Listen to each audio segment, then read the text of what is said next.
السلام علیکم ناظرین، ہمارے چینل اچھی بات کو ضرور سبسکرائب کر لیں اور بیل نوٹیفیکیشن کو بھی آن کر لیں تاکہ ہر ویڈیو آپ کو وقت پر ملتی رہے۔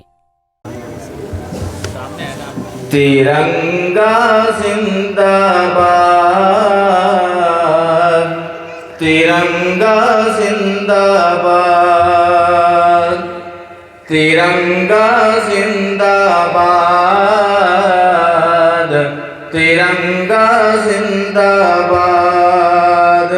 جس کے تلے ہم لوگ یہاں پر، جس کے تلے ہم لوگ یہاں پر رہتے ہیں آزاد، ترنگا زندہ باد، ترنگا زندہ باد۔ ہے یہ ترنگا ایسا یارو سب کے دل کو لبھاتا ہے، ایسا جلوہ دکھاتا ہے۔ ہے یہ ترنگا ایسا یارو سب کے دل کو لبھاتا ہے، ایسا جلوہ دکھاتا ہے۔ ہندو مسلم سکھ عیسائی سب کو پیار سکھاتا ہے، پیار کا نغمہ سناتا ہے۔ ایسی عقیدت کے قائل تھے،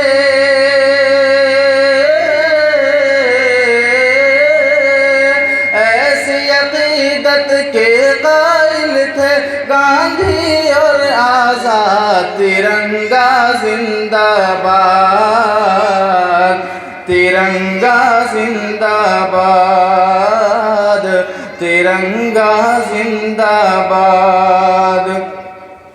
رنگ ہرا دکھلا کے سب کو ہریالی دکھلاتا ہے، خوشحالی بتلاتا ہے۔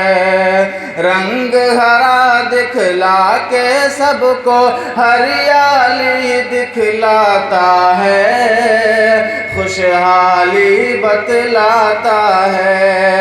سرخ سے قربانی کا جذبہ رگ رگ میں بھڑکاتا ہے، خونی دل گرماتا ہے۔ اس کی سفیدی امن کے حق میں،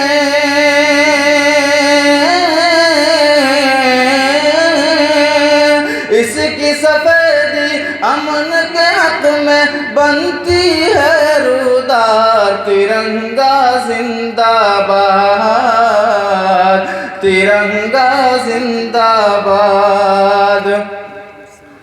تجھ کو بزرگوں نے اے بھارت جانو دل سے چاہا تھا، تن من تجھ پہ لٹایا تھا۔ تجھ کو بزرگوں نے اے بھارت جانو دل سے چاہا تھا، تن من تجھ پہ لٹایا تھا۔ تاج محل اور لال قلعے سے روپ کو تیرے سجایا تھا، کیسا تجھ کو بنایا تھا۔ کیسے بھلا پائے گی ان کو،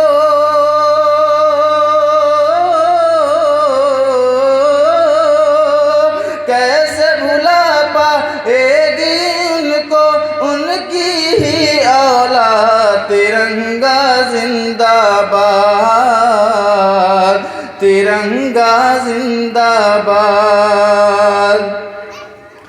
ٹیپو ظفر اشفاق کی محنت رنگ یہاں پر لائی ہے، آزادی دلائی ہے۔ ٹیپو ظفر اشفاق کی محنت رنگ یہاں پر لائی ہے، آزادی دلائی ہے۔ بھاگ پڑے انگریز یہاں سے ایسی دھول چٹائی ہے، جیت ہمیں نے پائی ہے۔ بھاگ پڑے انگریز یہاں سے ایسی دھول چٹائی ہے،